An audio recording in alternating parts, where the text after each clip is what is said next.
Hello मेरे चांद सितारों, एक बार फिर से स्वागत है आपके अपने प्यारे से यूट्यूब चैनल मोहित पांडे क्लासेस पर। तो जैसा कि आप लोग जानते हैं कि इन दिनों हम लोग कर रहे हैं फिजिक्स का महाकुंभ बैच, और इसके अंतर्गत हम लोग फिजिक्स के एक एक टॉपिक को बहुत अच्छे तरीके से सीख रहे हैं। ठीक है, तो इसके लास्ट वाले वीडियो में हम लोगों ने दर्पण सूत्र पर आधारित न्यूमेरिकल किया था। ठीक है, अवतल दर्पण और उत्तल दर्पण, यहाँ तक हमारा टॉपिक क्लियर हो चुका है। आज हम एक थोड़ा सा ट्विस्ट ला रहे हैं इस चैप्टर में। आज हम लोग पढ़ने वाले हैं प्रकाश का अपवर्तन। अभी तक हम क्या पढ़ रहे थे? प्रकाश का परावर्तन। ठीक, और आज का हमारा टॉपिक है प्रकाश का अपवर्तन, रेफ्रैक्शन ऑफ लाइट। रेफ्रैक्शन, REFRACTION, रेफ्रैक्शन। और अभी तक हम क्या किए हैं? Reflection, REFLACTION। ठीक, तो आज का हमारा टॉपिक है प्रकाश का अपवर्तन। तो जैसा कि आप लोग जानते हैं कि हमने आपको क्या बताया था कि जब प्रकाश की किरण किसी चिकने या पॉलिशदार सतह से टकराती है तो वापस लौट आती है। ये किस में पढ़ाया था? रिफ्लेक्शन में। जैसे ये आपके पास है, हमारी गाड़ी जो है उसका ये मिरर है, एक लाके रिक्शा वाला ठोक दिया था, टूट गया, तो आज काम आ गया आपके। तो देखिएगा, हम इस पर प्रकाश डाल रहे हैं। ठीक, तो क्या आपको क्या दिख रहा है कि प्रकाश जब डाल रहे हैं तो ये किरण वापस आ रही है, इस मिरर से रिफ्लेक्ट हो रही है। ठीक, ये क्या है? ये है रिफ्लेक्शन। ठीक है, क्या है? रिफ्लेक्शन, जो अभी तक हमने किया। अगर किसी चिकने या पॉलिशदार सतह पर प्रकाश की किरण टकराएगी तो वापस लौट आएगी, यहाँ से रिफ्लेक्ट हो रही है। लेकिन वहीं अगर हम एक ऐसा शीशा लें, एक ऐसा कांच लें, क्या कि अगर हम इसको तोड़ दें, तोड़ब तो भैया शायद मार भी पड़े, इसलिए हम क्या किए हैं, जुगाड़ से कहीं से व्यवस्था कर लिए हैं, छोड़ भर एक शीशा को ही फूटेगा रहा। देखिएगा, अब इसमें देखिएगा, इसमें भी वही कहानी कि अगर इस पर किरण डालेंगे तो ये वापस आ जाएगी। लेकिन देखिएगा ये क्यों हो रहा है, इसके पीछे पॉलिश की हुई है। कभी घर में शीशा टूटे तो देखिएगा इसके पीछे पॉलिश लगी हुई है, इसलिए ये किरण जो है वापस आ रही है। अगर ये पॉलिश ना लगी हो तो हम अपना चेहरा नहीं देख पाएंगे शीशे में। ठीक है, तो अपना चेहरा देखने के लिए, अपना प्रतिबिंब देखने के लिए किसी भी मिरर में उसके एक तल को क्या करना होगा? पॉलिश करना होगा। ये सब बहुत अच्छे से पढ़ाया है, आप लोग का पता है अगर जुड़े हो काफ़ी दिन से। पहली बार यह वीडियो में आया हुआ तब तो शायद हमारे मुँह से ना सुने हुए और कहीं चाहे पढ़ा हो आप लोगों ने। देखिएगा, तो अगर हम वहीं इसके पीछे का अगर ये पॉलिश अगर हटाना चाहें, अगर हटाएँ, अगर देखें कुछ अगर जुगाड़ बन जाए, अगर देखिएगा, अगर हम हटेगा नहीं भैया, कोई फ़ायदा है नहीं। तो अगर इस पॉलिश को अगर हम हटा देते हैं, पॉलिश इधर से भी गायब, तब क्या होगा? तब अगर हम इस पर प्रकाश डालेंगे तो प्रकाश पूरा आर पार चला जाएगा। ठीक, पूरा आर पार चला जाएगा। और अगर हम तब देखना चाहें तो अपना चेहरा नहीं देख पाएंगे उस मिरर में। तब यहाँ क्या हो रहा है, ये जो आर पार जा रहा है वो कहानी आज हम लोग पढ़ने वाले हैं। तो इतना देर जो बक्कन है, समझ में आ गया? चलो, ये सब नौटंकी करेक्ट पड़ता है भाई। तो देखिएगा, अब प्रकाश का अपवर्तन है क्या, तो पहले ये समझ लेते हैं। कुछ रटना नहीं है, रटना मना है, बस प्यार से समझो। ठीक है, हाँ। जब प्रकाश की किरण एक माध्यम से दूसरे माध्यम में जाती है तो यह अपने मार्ग से विचलित हो जाती है, और इसी घटना को प्रकाश का अपवर्तन कहते हैं। रेफ्रैक्शन ऑफ लाइट, रेफ्रैक्शन ऑफ लाइट। ठीक, इस घटना को क्या कहते हैं? रेफ्रैक्शन ऑफ लाइट। याद कैसे करना है? रटना है? बिल्कुल नहीं यार। जब प्रकाश की किरण एक माध्यम से दूसरे माध्यम में जाती है तो अपने मार्ग से विचलित हो जाती है। जैसे पापा की परियां मान लो अपने घर हैं तो उनका स्वभाव कुछ दूसरी तरीके से, और जब शादी ब्याह हो गया दूसरे घर गई, अपने पति के घर। अब उसको मायका कहते हैं कि क्या ससुराल कहते हैं, इसमें हम बहुत कन्फ्यूज हैं बहुत दिन से, और आज तक कन्फ्यूज ही हैं, समझ नहीं पाए हैं। तो ये सब शब्द हम यूज नहीं करेंगे, बस ऐसे समझो कि अपने घर से, मम्मी पापा के घर से शादी हो गई, फिर जब दूसरे के यहाँ गई तो माध्यम बदल गया। पहले दूसरे माध्यम थी, अब दूसरे माध्यम में गई तो उनका जो है मार्ग विचलित हो गया। वो क्या, पहले उनका तौर तरीका दूसरा था, अब दूसरा हो गया। तो यही है प्रकाश का अपवर्तन। ठीक है। पहले शादी के पहले दूसरी तरीके से बिहेवियर था सब लोगों के साथ में, उसके बाद में फिर आ गई अपने असली रूप, झांसी की रानी वाला। ठीक, तो उसी को कहेंगे। फिजिक्स का देखो सब डेली लाइफ में ही आपके मिल जाएगा, कुछ कहीं रटना नहीं है। तो क्या है कि जब किरण जो है, किरण नाम की कोई लड़की मान लो, एक माध्यम से दूसरे माध्यम में जाएगी तो वह अपने मार्ग से विचलित हो जाएगी, और इसी घटना को प्रकाश का अपवर्तन कहते हैं। मज़ा आया कि नहीं? अगर आया हो तो बताइएगा कमेंट करके। अब इसके दो नियम भी हैं। जैसे प्रकाश के अपवर्तन में हम लोगों ने प्रकाश के परावर्तन में हम लोगों ने 2 नियम पढ़ा था, मिलता जुलता एकदम फोटोकॉपी है वही नियम और इसका भी। क्या कि प्रथम नियम है आपतित किरण, अपवर्तित किरण तथा आपतन बिंदु पर अभिलंब तीनों एक ही तल में होता है। अगर प्रकाश का परावर्तन आप लोग को पता है तो ये बात समझ में आ गई होगी, बस एक अक्षर इसमें बदल गया है। यहाँ पर था परावर्तित किरण और इसमें है अपवर्तित किरण, और यही प्रथम नियम था प्रकाश के परावर्तन का। आपतित किरण, अपवर्तित किरण तथा आपतन बिंदु पर अभिलंब तीनों एक ही तल में होता है। अभी समझ में नहीं आया है मुझे पता है, इसीलिए ये 2 चित्र आपके सामने बना है। कुछ डाउट नहीं रह जाएगा, बस मज़ा लेते रहो, मेरी बात को सुनते रहो श्रीमद् भागवत कथा की तरह। चलिए द्वितीय नियम, सेकंड नियम क्या कहता है कि किन्हीं 2 माध्यमों के लिए आपतन कोण I की ज्या तथा अपवर्तन कोण R की ज्या। ज्या क्या होता है ये आप लोग मैथ में पढ़ोगे, त्रिकोणमिति में, ट्रिग्नोमेट्री में 6 त्रिकोणमितीय फंक्शन फलन होते हैं, अनुपात होते हैं, sine cos tan cot sec cosec, आप लोग को पता भी होगा, बहुत स्मार्ट बच्चे हो आप लोग, देखिएगा। तो ये SINE, अगर केवल साइन लिखना है तो पूरा SINE लिखा जाता है, अगर किसी कोण के साथ लिखना है तो केवल SIN सिन लिख देते हैं, लेकिन पढ़ते उसको साइन ही है। ठीक है, तो किन्हीं 2 माध्यमों के लिए आपतन कोण I की ज्या तथा अपवर्तन कोण R की ज्या का अनुपात एक नियतांक होता है, एक कांस्टेंट होता है। ये है दूसरा नियम। दूसरा नियम बहुत इंपॉर्टेंट है, बहुत इंपॉर्टेंट। अब देखिएगा, अब आते हैं, दोनों नियम समझ में अब आएगा। अभी केवल मैंने बता दिया कि होता क्या है, अब समझो, रटना कुछ नहीं है, अभी यही फिगर से सब क्लियर हो जाएगा। देखिएगा हमारे पास एक, देखिएगा है ये अभिलंब है, ठीक। अब ऊपर हमने लिया है एक वायु, मान लो ऊपर वायु है और नीचे कांच है, ठीक। ऊपर क्या है, वायु है, और ये जो तल है हमारा, इसके नीचे कांच है। तो वायु एक विरल माध्यम है। अब देखिएगा थोड़ा सा हम चलते हैं केमिस्ट्री की तरफ, चल लेते हैं। ठोस, द्रव और गैस, यही 3 अवस्था होती है ना पदार्थ की। अब देखिएगा ये जो ठोस होता है बबुआ, और ये जो द्रव और ये गैस, तो ये जो गैस होता है इसमें कण जो होते हैं इसके बहुत दूर दूर होते हैं, ठीक है। और वहीं अगर द्रव की बात की जाए तो द्रव के कण गैस की अपेक्षा थोड़े पास पास होते हैं, लेकिन वहीं अगर ठोस में बात की जाए तो इसके कण बहुत पास पास होते हैं और बहुत जटिल एकदम चपके रहते हैं एक दूसरे के, ठीक। इसके ठोस के कण, ये सब आप लोग को पता होगा, कुछ बच्चों को नहीं पता होगा, तो उनके लिए कोई गम नहीं, हम हैं तो क्या गम है। देखिएगा, ठीक है, ये बात पता है। ठोस में कण बहुत पास पास होते हैं, द्रव में उससे थोड़ा सा दूर, थोड़ा सा ठोस से ज़्यादा गैप होता है, और गैस में बहुत ज़्यादा गैप। तो देखिएगा वायु क्या हमारी गैस ही तो है, तो इसमें कण बहुत दूर दूर होंगे, और कांच हमारा एक ठोस है तो इसमें कण बहुत पास पास होंगे।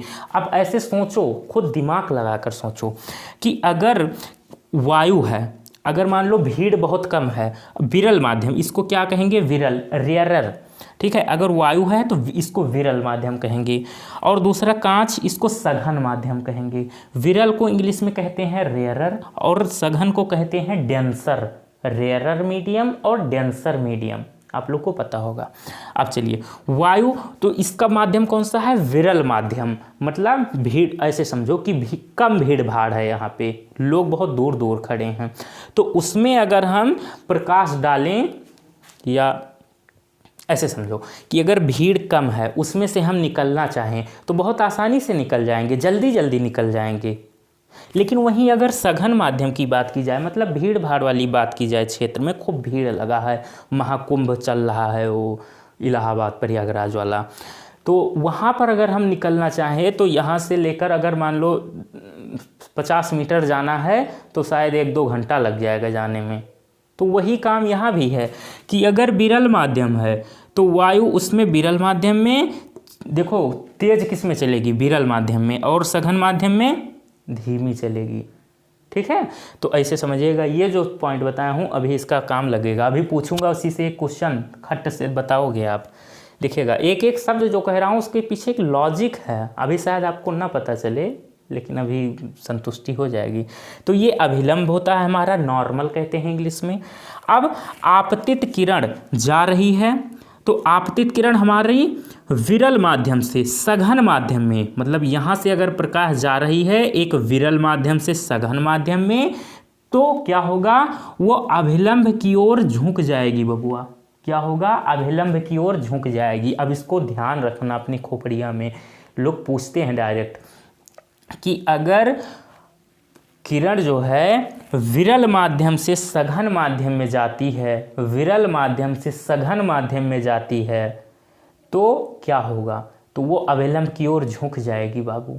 देखो ठीक है, झुक जाएगी, क्योंकि इसकी देखो यहाँ भीड़ भाड़ कम थी, यहाँ भीड़ भाड़ ज़्यादा थी। अब यहाँ से जब आप जा रहे हैं तो जब सघन माध्यम में पहुँचोगे तो क्या होगा, आपकी स्पीड कम हो जाएगी, आपकी चाल कम हो जाएगी। तो ये होता क्यों है, क्योंकि चाल हमारी क्या हो जाती है बबुआ, चाल कम हो जाती है। ये कोई जल्दी बताता नहीं है ऐसा क्यों होता है। ये अभिलंब की ओर झुक गई तो क्यों, पूछ लेना किसी से, 100 का 2 बच्चे बताए हुए हैं कि अगर किरण जो है विरल माध्यम से सघन माध्यम में जाती है तो अभिलंब की ओर झुक जाती है। ऐसा क्यों, क्योंकि चाल उसकी जो है कम हो जाती है। ठीक है, तो सघन माध्यम में जाएगी तो अभिलंब की ओर झुक जाएगी। वहीं अब यहाँ पर हमने उल्टा कर दिया, ऊपर सघन माध्यम है, कांच ले लिया हमने, नीचे है वायु। तो अगर हम सघन माध्यम से विरल माध्यम में जाएंगे तो जो किरण है वो हमारी अभिलंब से दूर हट जाएगी। वास्तव में देखिएगा इसमें किरण को जाना किधर था, सीधे ऐसे जाना था, जाना सीधे था ना, जो डैश डैश कर रखा है हमने, लेकिन ऐसा नहीं हुआ क्योंकि विरल से सघन में जा रहे हैं तो ये अभिलंब की ओर झुक गई, इसकी चाल कम हो गई। ठीक, तो ये पहले बहुत स्पीड से अपने एक मस्त गाना गाते जा रही थी सीधे, लेकिन अब यहाँ पर ज़्यादा भीड़ भाड़ आ गया तो क्या हुआ, ये झुक गई, थोड़ा सा खुल के जी नहीं पाएगी, यहाँ पे खुल के नहीं चल पाएगी। और वहीं यहाँ पर इसका उल्टा हुआ, क्या हुआ, यहाँ पहले बहुत भीड़ भाड़ थी, अब थोड़ा सा जगह मिली, यहाँ पर आदमी कम है, बहुत कम है, तो यहाँ क्या हुआ, जब सघन माध्यम से भीड़ भाड़ वाले क्षेत्र से हम कम जहाँ पर बहुत कम लोग हैं, कम भीड़ भाड़ वाली जगह है, वो मतलब विरल माध्यम है, तो वहाँ पर क्या हुआ, अभिलंब से किरण हमारी दूर हट जाएगी। ठीक है, भागेगी और दूर छटक के। जाना था वास्तव में ये इस तरह ऐसे सीधे डैश डैश जो बना है, लेकिन ऐसा नहीं हुआ क्योंकि ये विरल माध्यम मिल गया, जगह ज़्यादा मिल गई, और जगह मिल गई तो भागने की कोशिश कर रही है ये, तो अभिलंब से दूर भाग गई।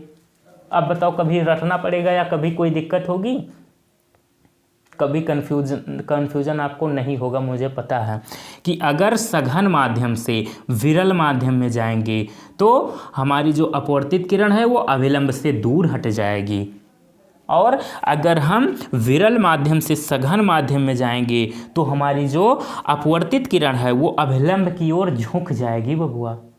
ठीक है, अब देखिएगा आपतित किरण और अभिलंब के बीच में जो है जगह, जो गैप है, वो एक कोण बन रहा है ना। अगर कोई दो रेखा एक दूसरे को काट रही हैं तो उसके बीच में कोण बनेगा ही बनेगा। ये तो आप लोग को पता ही होगा, बचपन में ही क्लास 5-6 में ही बता दिया गया था कि अगर दो रेखा हैं एक दूसरे को काटती हुई जा रही हैं तो वहाँ पर कोण बनना ही बनना है।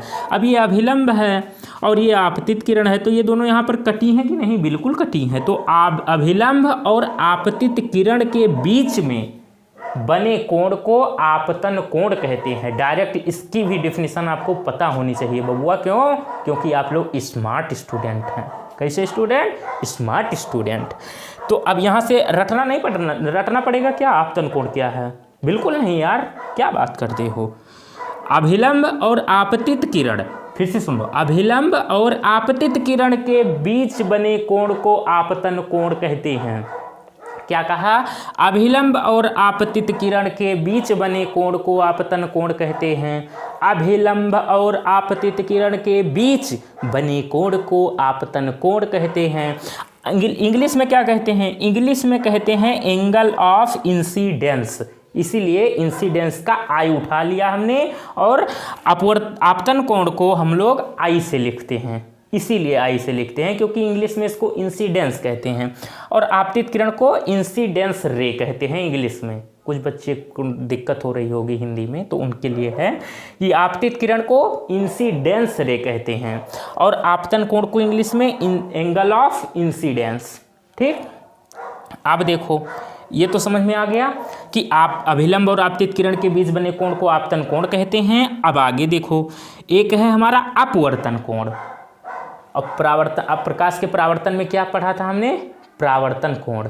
लेकिन यहाँ पर हम अपवर्तन पढ़ रहे हैं, क्या पढ़ रहे हैं? अपवर्तन, रिफ्रैक्शन। तो यहाँ पर हमारा अपवर्तन कोण है और लिखते इसको भी आर से हैं। ठीक, तो देखिएगा ये अपवर्तन कोण क्या है?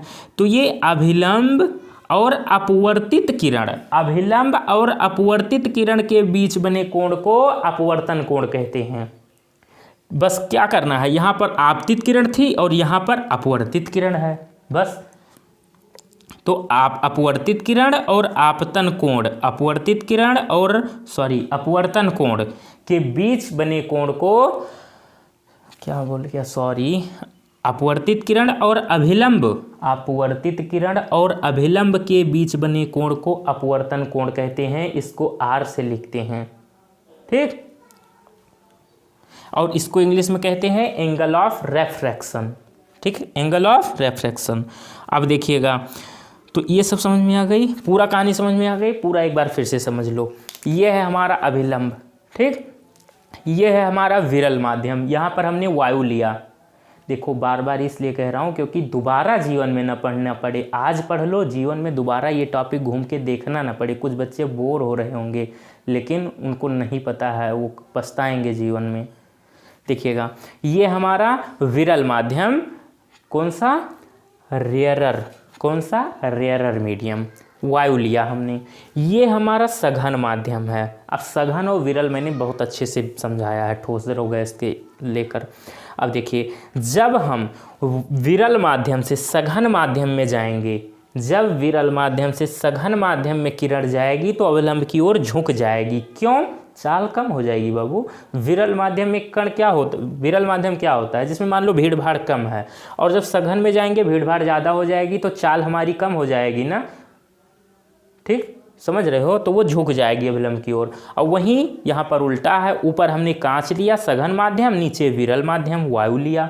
तो जब सघन माध्यम से विरल माध्यम में जाएंगे, जो सघन माध्यम से विरल माध्यम में जाएंगे तो अभिलंब से दूर हटना पड़ेगा। ठीक, तो जब किरण हमारी सघन माध्यम से विरल माध्यम में जाती है तो क्या होता है? अभिलंब से दूर हट जाती है। इतना समझ में आ गया? अभिलंब और आपतित किरण के बीच बने कोण को आपतन कोण कहते हैं, जिसको आई से लिखते हैं। और अभिलंब और अपवर्तित किरण के बीच बने कोण को अपवर्तन कोण कहते हैं। ठीक, इतनी बात क्लियर हो गई। अब देखो, आपतित किरण और अभिलंब के बीच बने कोण को आपतन कोण कहते हैं। ये सब तो सेम ही चीज़ है। यहाँ भी वही चीज़ है कि अपवर्तित किरण और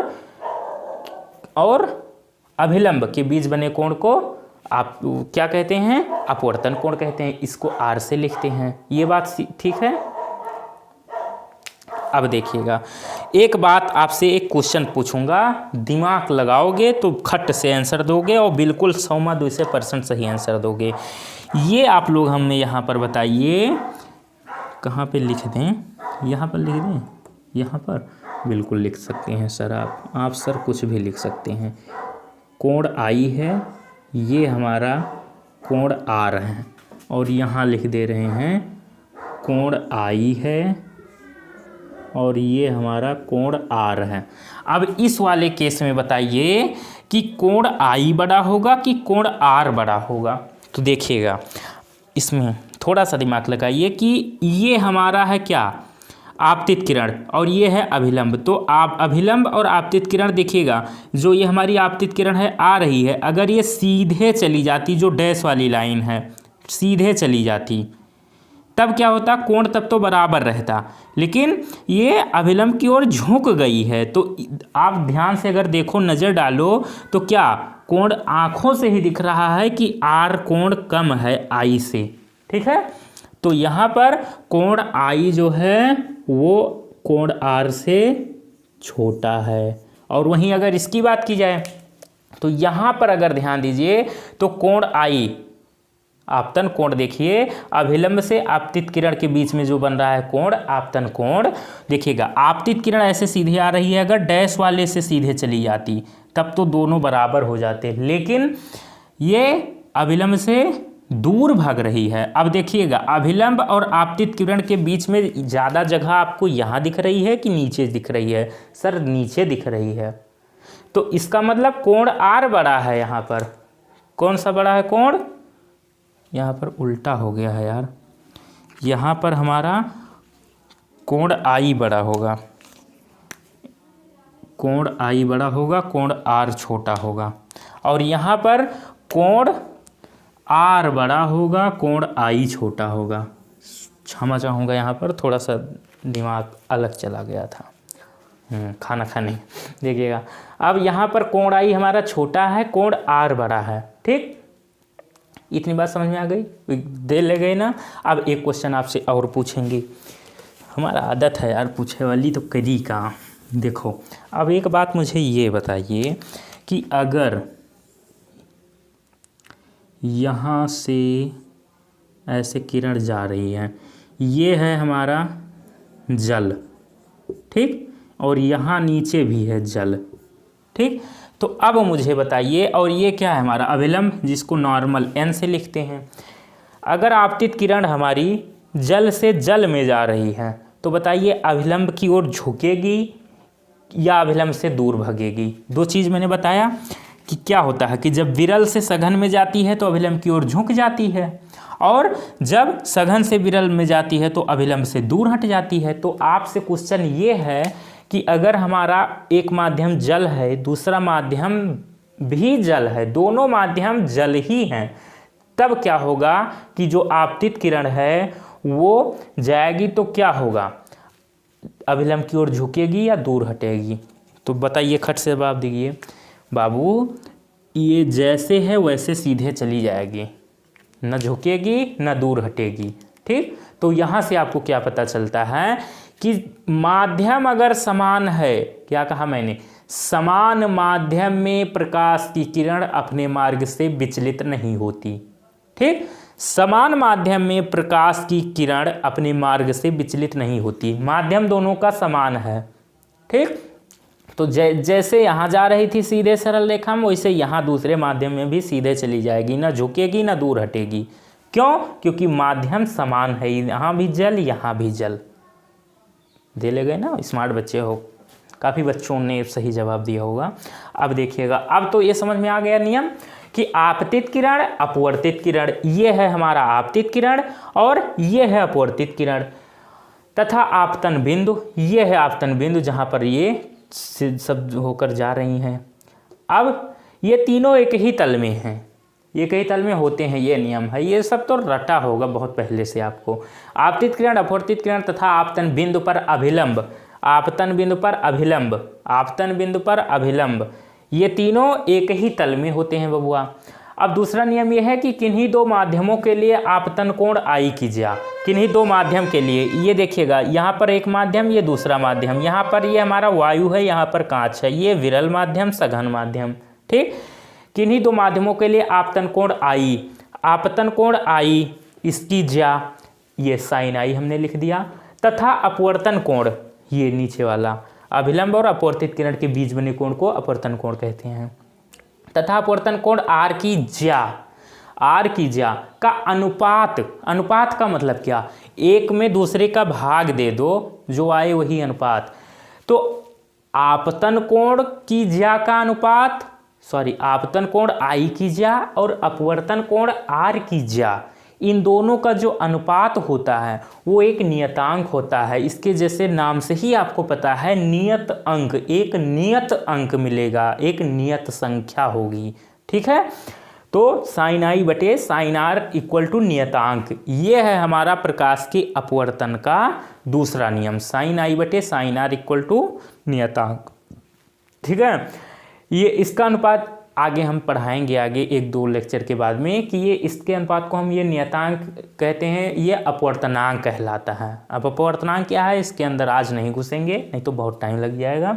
अब ध्यान दीजिएगा, इम्पॉर्टेंट, बहुत मोस्ट इम्पॉर्टेंट, 5 स्टार अगर देना चाहें तो कम पड़ेगा, कि इस नियम को sine I upon sine R equal to नियतांक, इस नियम को हम लोग स्नेल का नियम भी कहते हैं। डायरेक्ट हाई स्कूल के मैंने जब पेपर दिया था, डायरेक्ट पूछा था, ऑब्जेक्टिव में आया था क्वेश्चन कि निम्न में से स्नेल का नियम परिभाषित करता है, फार्मूला 3-4 ठो लिख दिया था। तो sine I upon sine R ये क्या है हमारा, स्नेल का नियम है। तो अपवर्तन का जो दूसरा नियम है, ऐसे भी पूछ सकता है, ऐसे दे देगा कि स्नेल का नियम परिभाषित होता है किस नियम से, उस प्रकाश के अपवर्तन के प्रथम नियम से, प्रकाश के अपवर्तन के द्वितीय नियम से, और उसी में परावर्तन भी कर देगा, प्रकाश के परावर्तन के प्रथम नियम से या प्रकाश के परावर्तन के द्वितीय नियम से। ठीक है, तो आपको क्या कहना है कि प्रकाश के अपवर्तन के द्वितीय नियम को हम लोग क्या कहते हैं, उसी को स्नेल का नियम भी कहते हैं, sine I upon sine R equal to नियतांक। इतनी बात क्लियर। चलिए, तो इसका स्क्रीनशॉट अगर लेना चाहो तो ले सकते हो मेरे चांद सितारों। ले लिया, वेरी गुड। तो आज का सफ़र हम लोग यहीं पर समाप्त करते हैं। फिर कल जो है एक बहुत ही लाजवाब टॉपिक फिर से उठाएंगे, और इसी तरीके से प्रकाश के अपवर्तन को भी हम 2-3 दिन में समाप्त कर लेंगे। मेन चीज़ ये कि इस टॉपिक से आपको न्यूमेरिकल बहुत अच्छे तरीके से आना चाहिए, और बहुत इंपॉर्टेंट है, कॉम्पिटिटिव एग्जाम में भी डायरेक्ट पूछता है इस टॉपिक से क्वेश्चन। ठीक है, और बच्चे कंफ्यूज बहुत होते हैं इस टॉपिक में, खासकर इसके न्यूमेरिकल में, लेकिन इस तरह मोहब्बत कराऊंगा ना कि भगवान से दुआ करोगे 7 जन्म में कि मेरा और फिजिक्स का साथ ना छोड़ाओ भाई। ठीक, तो मज़ा कर रहा हूँ, लेकिन हाँ मज़ा बहुत आएगा, बस प्यार से आप पढ़ते रहो हमारे साथ इसी तरीके से। ठीक, और कोई दिक्कत हो तो कमेंट करके बता देना, मज़ा आया हो तो भी बता देना कि हाँ सर मज़ा भी आया, क्या इस तरीके से आपने कभी पहले पढ़ा था या नहीं, बताइएगा ज़रूर। अच्छा बुरा जैसा भी बिल्कुल बताइए, कोई वो नहीं बात, दो बात नहीं हो मन। ठीक है, तो मज़ा आवा हुआ भाई तो वीडियो को लाइक कर दो, पहली बार आए हुए चैनल हो पे तो चैनल सब्सक्राइब कर लो भाई, हम आपके लिए इतनी मेहनत करते हैं, बस आपसे इतनी ही उम्मीद है कि आप वीडियो को अपने फ्रेंड्स लोग को शेयर करेंगे और चैनल को सब्सक्राइब करके रखेंगे, बेल आइकन को ज़रूर ऑन करेंगे। ठीक है, जिससे जैसे ही वीडियो अपलोड हो आपके पास तुरंत नोटिफिकेशन पहुँच जाए। ठीक, तो मिलेंगे हम लोग एक नए वीडियो में। Bye bye, see you. खेलते रहो, हंसते रहो, और किसी प्रकार की कोई टेंशन ना रखो, खूब मज़ा करो। चलो।